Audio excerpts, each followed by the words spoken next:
मुझे लगता है उरूज मुझे पसंद नहीं करती। अरे छोड़ो उसे, वो तो किसी को पसंद नहीं करती।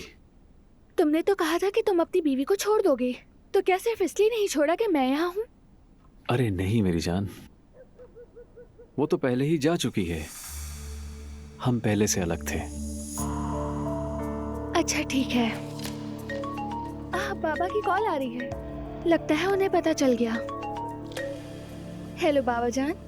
मेरी प्यारी बेटी, कैसी हो तुम? ठीक हूँ, आप कैसे हैं? मैं ठीक नहीं हूँ बेटा। क्यों, क्या हुआ? अरे मेरी बेटी, तुमने शादी कर ली और अपने बाबा को बताने की जहमत भी ना की।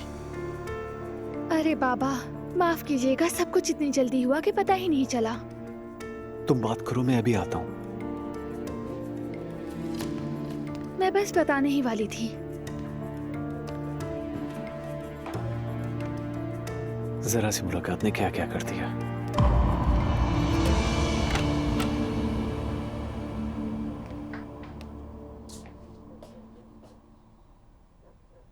क्या हुआ नायला? बकरी के बच्चे की वजह से उदास हो?